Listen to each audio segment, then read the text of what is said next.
Hey everybody, welcome back to another episode of Podcast on Fifth Ave. As you can see, we are tripleting today, courtesy of our friends at Steel City. They hooked us up with these Pittsburgh is Stronger Than Cancer t-shirts for the Hockey Fights Cancer game, which is tonight at PPG Paints Arena. Thank you so much. All of the proceeds benefit the Mario Lemieux Foundation. It's awesome. If you have yet to pick up a shirt, it's super comfy. They're super cute. Go support them and support this cause because it's awesome. So this game coming up against the Flyers, first one of the season against this division rival, is the Penguins' first game since the return of Sidney Crosby on Saturday, which was rather underwhelming. So let's break that down a little bit because it was kind of a train wreck. Taylor, what the hell was that? What happened?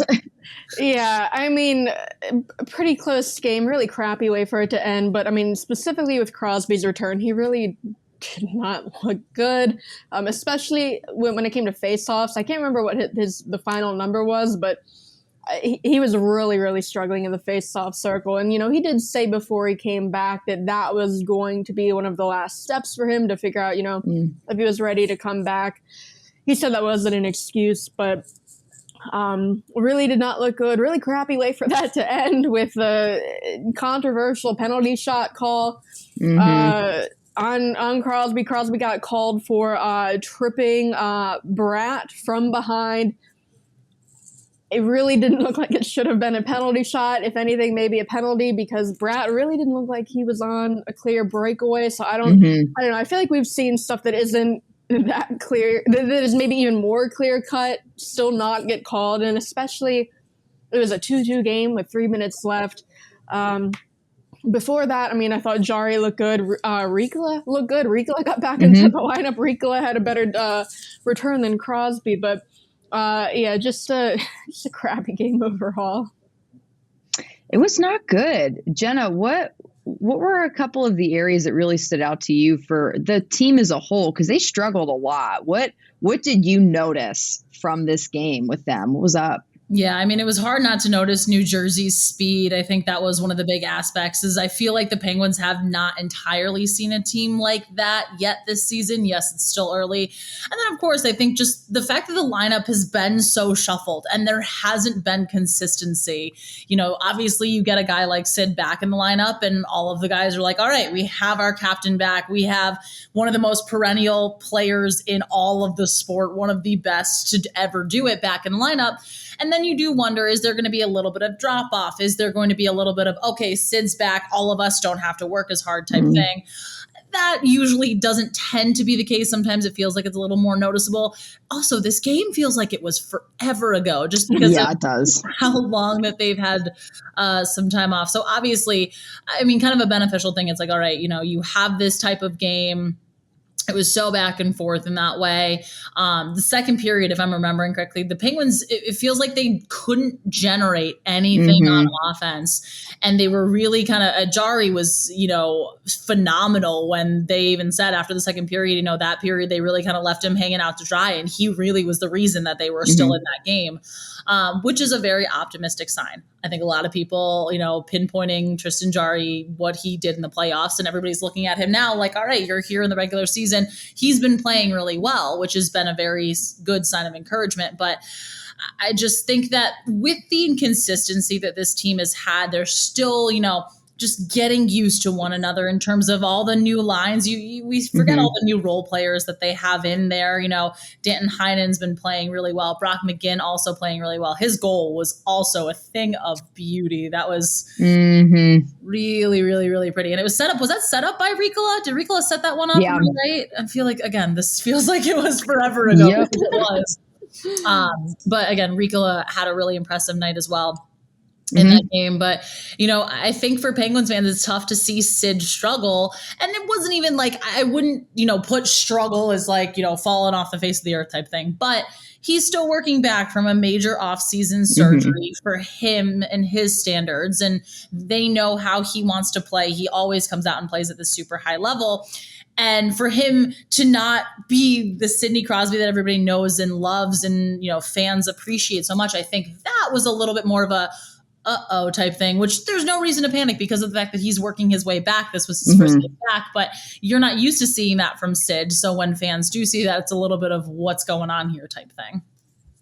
Yeah. And of course, whenever you have as many injuries and guys out with COVID protocol, which we'll get into in a second, there's a lot of line shuffling that goes on. So you can even have guys that are playing well, like Danton Heinen and Brock McGinn, and you can have one of the best players in the league come back, but that doesn't necessarily guarantee that they're all going to gel right away. And that is just as important as individual performance, having lines perform well together. So that it wasn't concerning by any means, like you said, Jenna, but it's always disappointing when you have a guy like Sid. It was such a big deal. And the way that they set up his return was just beautiful. It was honestly like an emotional thing to have him come back and play his first game of the season.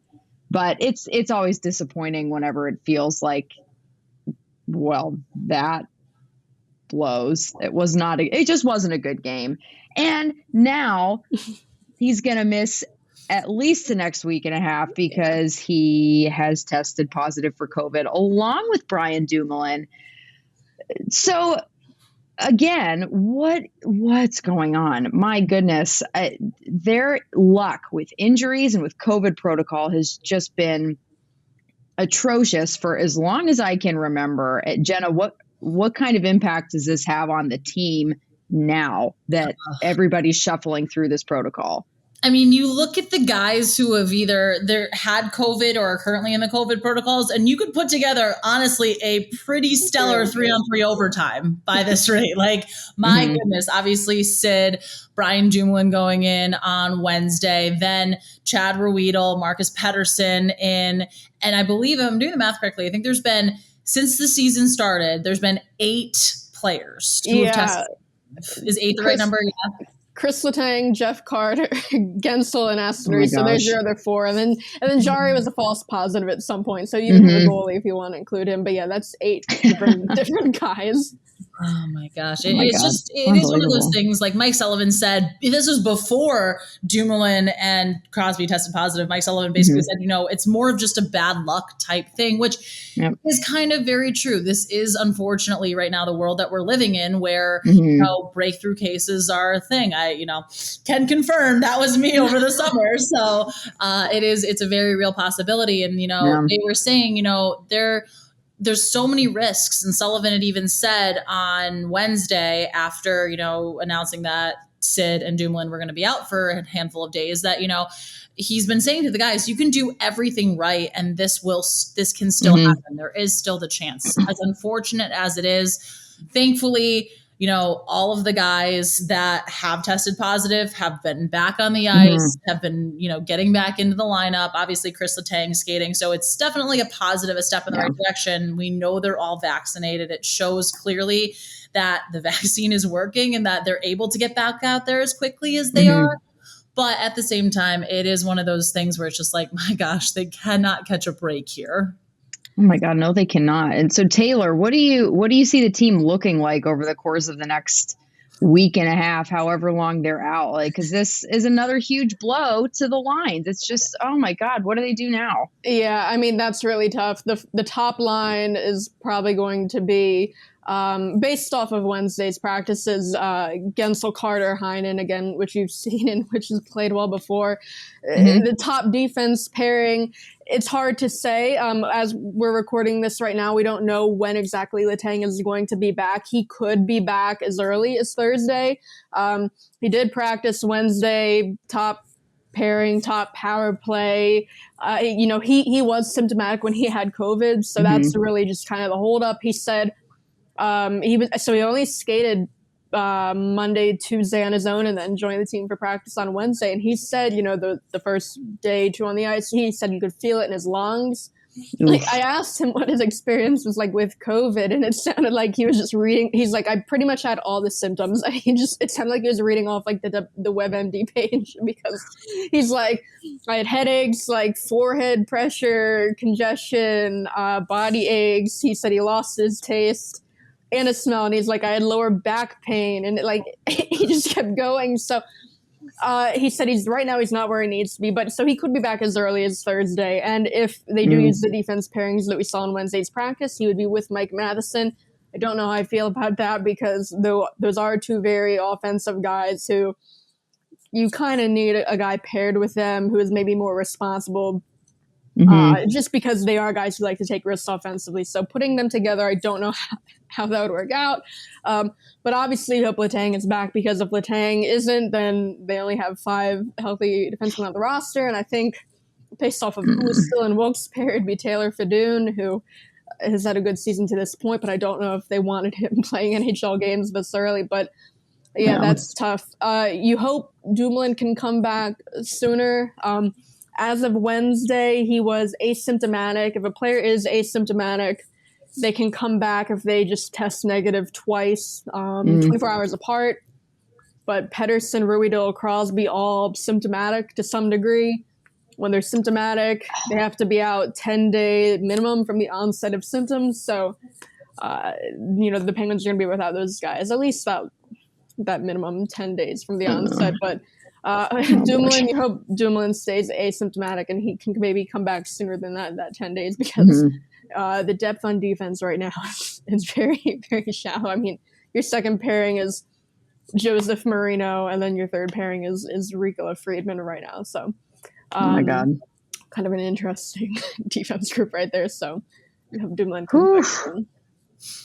Dang. Well, yeah, we'll be keeping an eye on that and seeing how that kind of shakes out, because it's just so unpredictable, and we don't know who's going to be next, because anybody's fair game at this point, and it sucks. But let's take a break, and we'll be right back.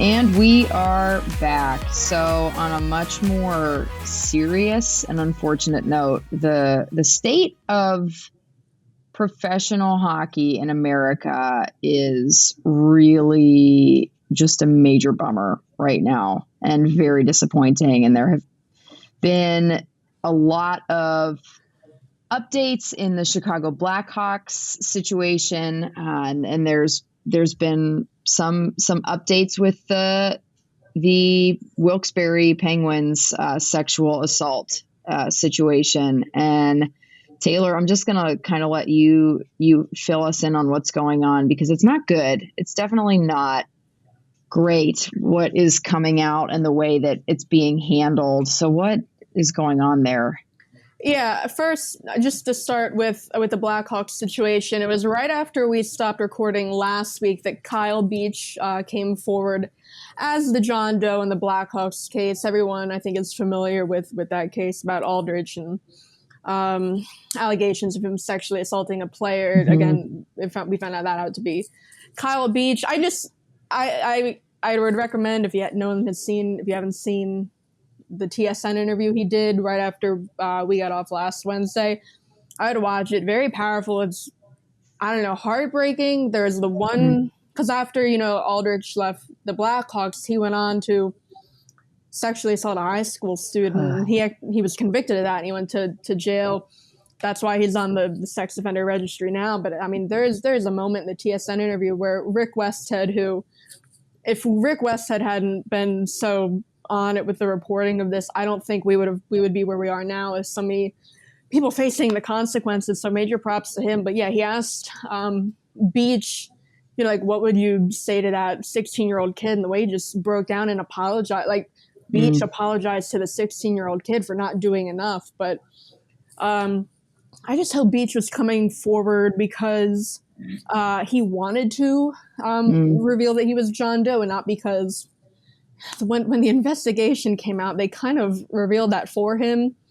If you watch the results of that investigation and read the 107-page document, I mean, they said, He's a black ace that came up. He was 20 years old at the time, 6'3". It's like anyone could have looked at the roster from that year and figured out who it was. So I only hope he was coming forward because he wanted to. But really powerful stuff again in the last week since we last recorded.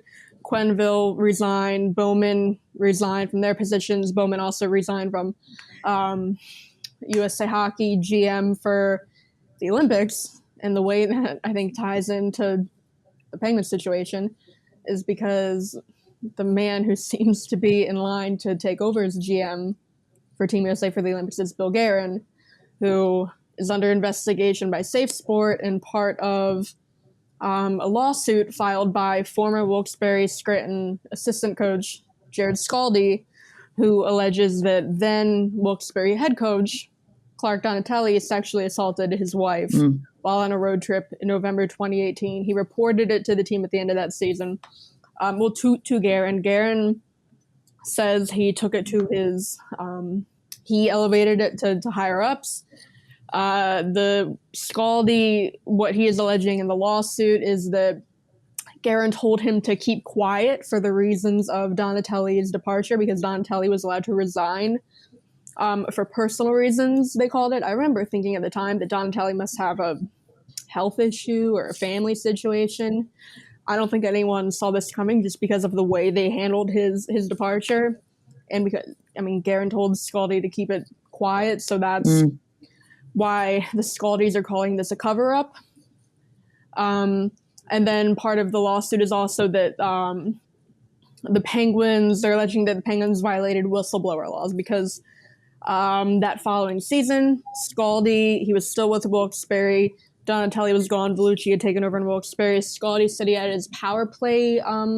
He used to manage a power play. He had that stripped from him that season, and then the following season, he was let go. The Penguins said due to COVID cutbacks. Really just a bad situation all around. Guerin, again, remains under investigation by Safe Sport, which handles these kind of situations, but as it relates to the Olympics. So we don't know when we're going to have the results of that, but if he's cleared, then it sounds like he'll be appointed GM of Team USA for the Olympics. I think they didn't handle this well either way. I don't know. It's tough. Yeah. It's tough for God. It's just so bad. Go ahead, Jenna. I was just going to say, this is not like these aren't, and any of this is not an easy conversation to have. It's uncomfortable.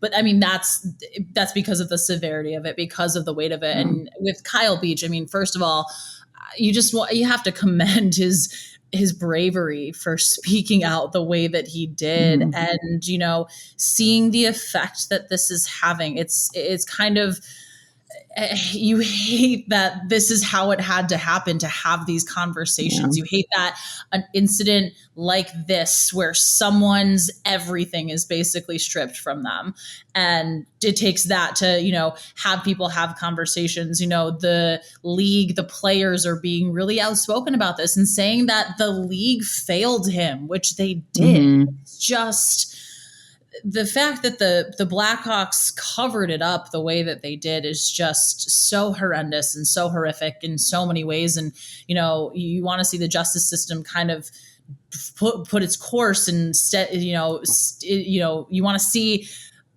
it kind of, you want to see, I'm trying to say, you want to see the legal system kind of do what it's supposed to do in this situation. Yeah. Take precedence over league operations. It does seem odd that the NHL is functioning from a place of, this is how we handle things in the NHL, when in reality, this goes far, far, far past that. This is a legal thing. This is egregious what has happened, and it shouldn't fall under your jurisdiction anymore. And you shouldn't be able to cover this up. You should, as a human being, be able to know that being hush-hush about this is not okay. And in fact, it's rather evil. And being able to just turn a blind eye to that because winning or league optics are more important.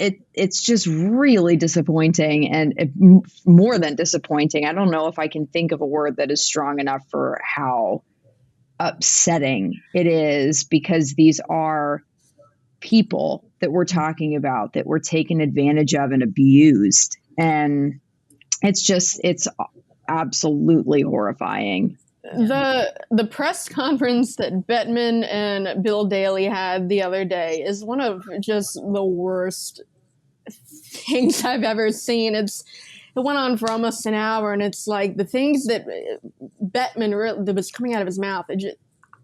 Because one of the things, people are confused about is, so the Blackhawks were fined $2 million.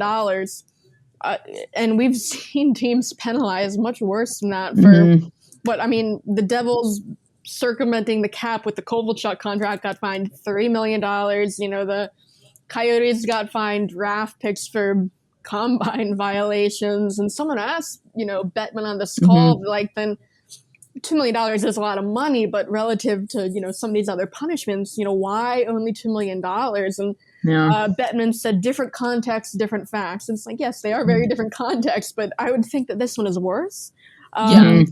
You had a chance as a league to make a statement. Yeah. That's what's infuriating about this is you had a chance. As Gary Bettman, he could have come in and said, okay, this is what's happening. These are the consequences. Make it so severe. Something like this can never happen again, because this is something it's not just violating a rule. It is someone's life is changed forever drastically because of this. And it's a slap on the wrist. It seems like a slap on the wrist. It really does. And the NHL doesn't even have a actual sexual misconduct policy. Other leagues do, where, if something like this happens, they have a policy on how to handle it. The NHL does not. And they were asked about that. Bettman was asked about that too, about not having a sexual misconduct policy. And Bettman, he seemed annoyed at the question, and he stepped in and he said, we do have a sexual misconduct policy. We don't tolerate and punish it as appropriate. Situation, situation by situation. It's like saying don't sexually assault people is not having an actual sexual assault policy. That's like... Yeah, especially if when it happens, you pretend like you didn't see it. Yeah. Because, okay, great, you're telling people don't sexually assault other people, nah. But if you're sweeping it under the rug when it does happen, then I didn't see it. It didn't happen. All right, then people aren't getting punished. It makes zero sense. You can't have a case by case like we do this the way they're handling it, because obviously some people actually don't get the appropriate punishment. Bettman's obsessed with these hotlines. They, after the Bill Peters thing, they had a hotline to replace for people to report incidents of racism or abuse from coaches, stuff like that. So now they have a hotline for this, and he just kept talking. He brought up the hotline 20 different times on that call, and it's like, I think if you're someone Beach, 20-year-old black ace, he hasn't even played in the NHL. How do you, as a player, feel empowered to make that call and report a coach? And because again, if you're not in the position of power, that imbalance, that's kind of why we have this silence. And another thing Bettman said that drove me nuts was the line, hockey culture does not encourage, but in fact prohibits this type of activity. And it's like, I don't know what that means. No, it obviously doesn't, because it's happening. And I just think, saying hockey culture actually prohibits us. It kind of takes responsibility away from the actual people that need to make these decisions, and just saying the culture will take care of it. Because it obviously doesn't. And it's just, again, it's obviously not an isolated incident. And the league really has not handled this well at all. Even letting Quenneville coach between that was should not have happened. No, in between the investigation comes out, like the results where it's clear that Quenneville did not do what he should have, and he had knowledge of this. He was part of those leadership meetings where they talked about this. And then the meeting with Bettman, he was allowed to coach that game, and Bettman kind of seemed annoyed at that question too on the press conference. Like, why did you let Quenneville coach? He's like, well, between, when this happened in 2010 and now, he's coached 867 games. Like, he had that number off the top of his head. He's like, well, what's one more? He said, I didn't want him to feel... one more? Yeah, he's like, I didn't want him to feel prejudged in any way. Which, the investigation was already done. I don't understand what you were waiting for with your meeting. But yeah, then obviously it came out that Quenneville... he stepped down after that. But even then, with Quenneville and Bowman, they're not banned from the league. Like, Bettman did not rule out them coming back in the future. They would have to have a meeting and be cleared. But and they weren't fired. They stepped down. Yeah, they were able. That is unacceptable. Yeah, and they were permitted to leave their positions, and that is. Yeah, there are just so many things about this that are infuriating, and the oh my God, they should be ashamed, but they're not, and that makes it even worse. Yeah, the allowing them to step down, Quenneville, I'm not 100% sure on how it works. Maybe I don't think they have to pay him. They don't have to pay him now, but I think firing him, maybe they would have. I think, again, I don't like the wording of it, but something like the way the Penguins allowed Donatelli to step down, that bothers me a whole lot more because, Bowman stepping down, Quenneville stepping down, we know what happened. Donatelli, because, Scaldi was told to keep this quiet, the Penguins didn't want this getting out. Again, I thought Donatelli was having, a health issue or a family thing, especially because he stepped down in the middle of a development camp. Even if you follow the timeline of when Scaldi reported it to Guerin at the NHL draft, and the Penguins had this investigation, amidst all that, Donatelli was coaching at development camp. You couldn't put him on, administrative leave, especially because Scaldi was also at that camp. No, they let him come, and then in the middle of it, he resigned due to personal issues. I think it was right before the final scrimmage that this came out that year, which is why, I think we thought, health issues, whatever. And that my issue is because then if they had said from the beginning that, you can fire him due to personal conduct, and he still not even say what it was. The Stars did that, 2 years ago, where they fired their coach due to personal conduct issues. They didn't tell us what exactly it was, but you knew that there was an issue with him because Donatelli went on to get another coaching job. He was coaching in Germany last year. Into this year, he got fired 4 games into this season because the team was bad. But, Donatelli really didn't suffer any, career consequences. He had to move to Germany. And that's what is awful about this is that the fact, and because it's so, just in my gut, and I hate this, the fact that we will see Quenneville and Bowman back. Yep. I'll be back. 2, 3, however many years, we will see them because it will be, they did this. And sure, I'm sure that they are going to put in some work to make themselves better people and educate themselves and figure some things out that clearly aren't there in their brains. But the league, because of the way the league is going to allow them to come back. And it's just at that point, it's all for what? It's all for what? Yeah, it's a mess. And it's one of those situations where it feels like when you handle things with such secrecy and such, we'll protect you, just don't worry about it. We'll make sure that you don't have to deal with the fallout for knowing about this and not saying anything.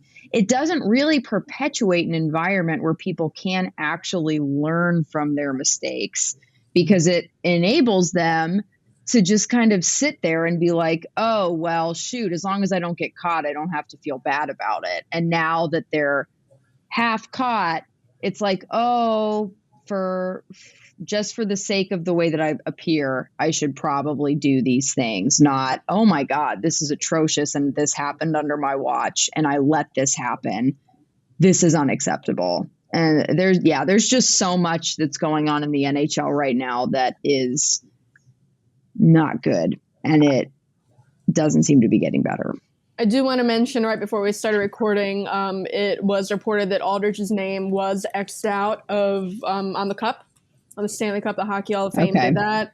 I think everyone agrees his name shouldn't be on the cup. I think I like the way they did it because I guess they can fix the cup by adding in silver, polishing it down, and just leaving a blank spot. But what they did was put X's over his name, so you look at it and you realize something happened. Like there is a mark on that 2010 team, rather than just acting like it never happened. Like there are X's over his name. They didn't just sand it down. So I'm glad that happened. At least his name shouldn't have been on it in the first place. Shouldn't have been at the celebrations that year. Should have had his day with the cup. But the Blackhawks failed in their handling of that, and that's why we're talking about it now. Yep. Well, at least there's that. Let's end the conversation on a semi-positive note and take another break. We will be right back.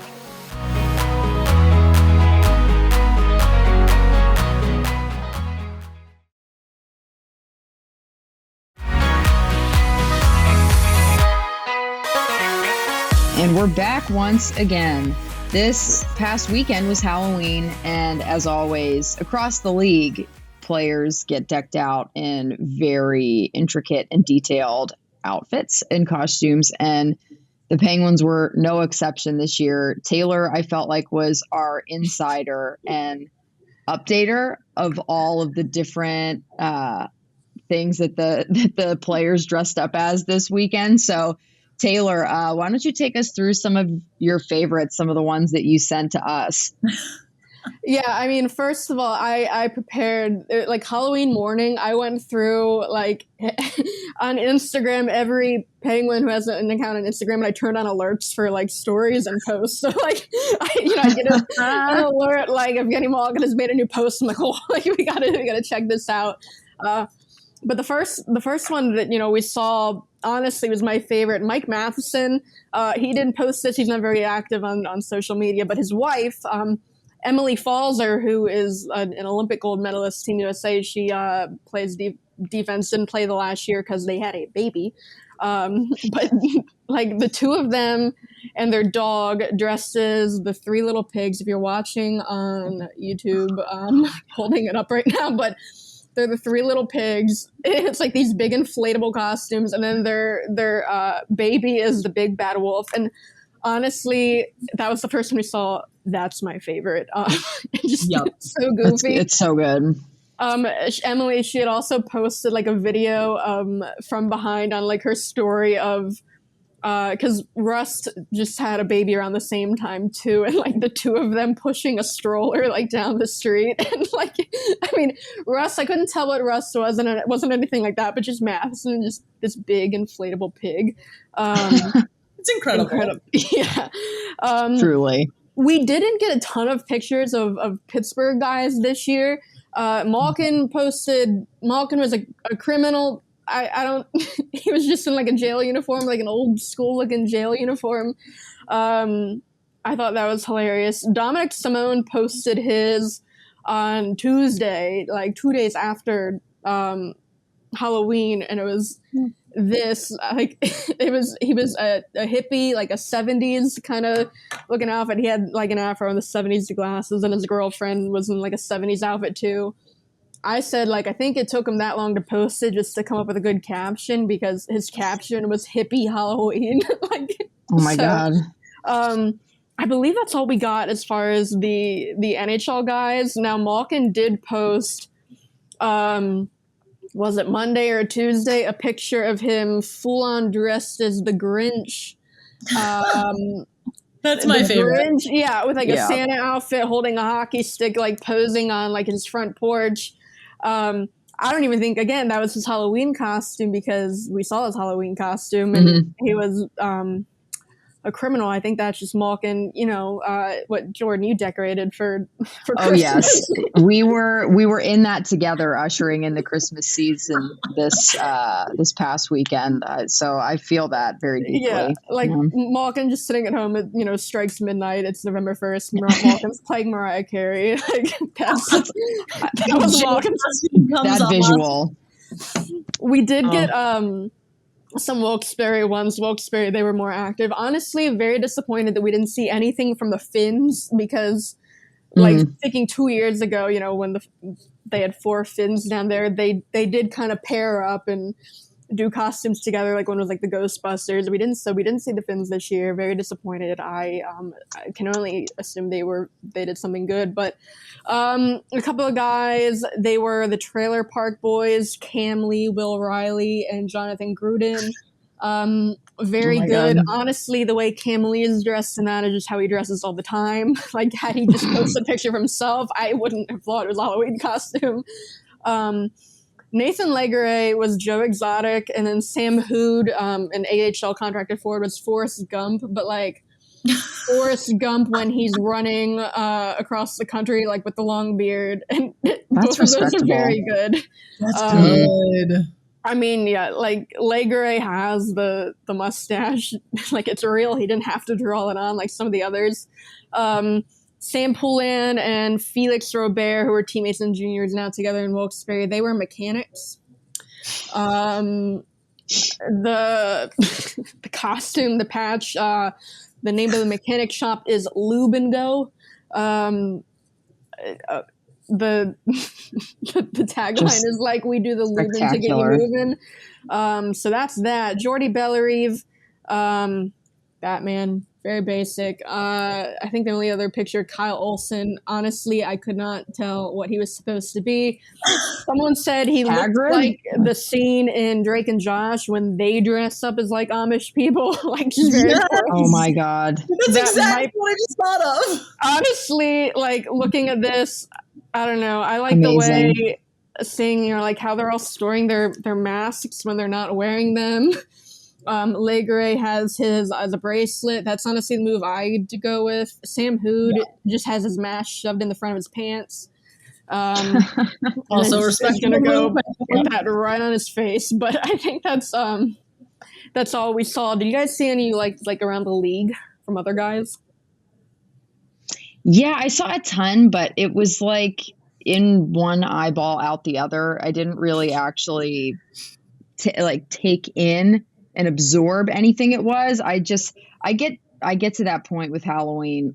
You said I decorated already. I did decorate already for Christmas. I just am like, once I hit Halloween, I'm like, okay, I'm over it. So all the costumes for me, I'm like, just get me to the holly jolly stuff. But Jenna, did you see anything good? I mean, I feel like maybe this is all professional athletes, maybe not so much football players, but I feel like hockey players always seem to take Halloween to that next level. Like the costumes are ridiculous. I know bringing up a Capital player on this podcast is probably not ideal. However, please tell me you guys saw TJ Oshie and his wife. I did, but I can't remember what they were. I know I saw him. He was his wife was Regina George from Mean Girls, and he was Regina's mom with like the full on pink tracksuit. Hold on, I gotta find this. It might have been. It's one of those. I'm like, you hate to see it, but this is really good. I just remember TJ Oshie and his wife a couple of years ago dressing as like TJ Oshie was a Dalmatian, and his wife was Cruella. Oh my God. Oh wow. Like, oh my God. Full on wig. I was trying to find it, but there you go. Oh my God. I mean, wow. I respect the dedication. Basically, that's what I'm saying. You know? Very committed. Very committed to the bit. Very. Yeah. So, oh man. But I mean, just I love the passion hockey players have for Halloween and how they go all bring out. it. My favorite was P.O. Joseph's older brother Matthew, who dressed as Lil Wayne, but just my God. He looks like really good. Like he did that really well. Like the whole outfit, the wig, but like also the tattoos, like it's like those aren't his tattoos. They don't look like he's wearing a sleeve. They just look like very good temporary tattoos. Where I mean, I showed you like in the Wilkes-Barre one, for some reason Poulin and Robert decided they needed tattoos to be a mechanic, but like they were visibly drawn on with Sharpie, like, and they looked really bad. Like Robert just had like ride or die written down on his arm. But yeah, no, Matthew Joseph was honestly he was my favorite one I saw. That's pretty amazing. There was another Capitals player. I can't remember off the top of my head who it was, but they were from the movie Bridesmaids. Who's the one funny woman who handled dogs? McCarthy and her husband. The what he is. He's like the federal marshal. Marshal. Oh my God. They dressed as those. Like one was the marshal, like, and then his wife was Melissa McCarthy. And like she's carrying around like stuffed puppies or whatever because the movie like she steals all the dogs or whatever. That was my favorite one because I don't know, it's the one that like I didn't get right away, but then when I saw what they were supposed to be, I'm like, oh, that's incredible. So amazing. I don't know. Not to pick two Caps players as our favorite, some of our favorites. I know. Little Matthew Joseph, Lil Wayne takes the cake. We'll say that here. Yeah, there you go. That was very good. One. I did see. Yeah. The Caps put out a video of like where they asked the players like if you could dress as a teammate for Halloween, who would you be? And a lot of them said Ovechkin, but then like Ovechkin said Daniel Sprong, and like why? With like no hesitation, he's like Daniel Sprong. I heard the players do make fun of Daniel Sprong's hairline a lot, so I think that's where he was going with that. So it's just funny, no hesitation. Ovechkin wants to dress as Daniel Sprong. So I wish we would have gotten like cool funny videos like that of like Penguins players answering questions. Wilkes-Barre put out a couple of good ones. If you look at their Twitter where they talk about fun costumes they've been in the past, like favorite candy, and they made them like do a contest where they try to open like a fun size like Kit Kat with hockey gloves on. Just good content. Love that. I think like that's great content. Yeah. That's why we're all here, really. Honestly. But now it's Merry Christmas. We're ready to roll. But thanks as always for tuning in. We'll catch you next week, hopefully, for another episode of Podcast on Fifth Ave. Make sure you're subscribed wherever it is you listen, and we will see you next week.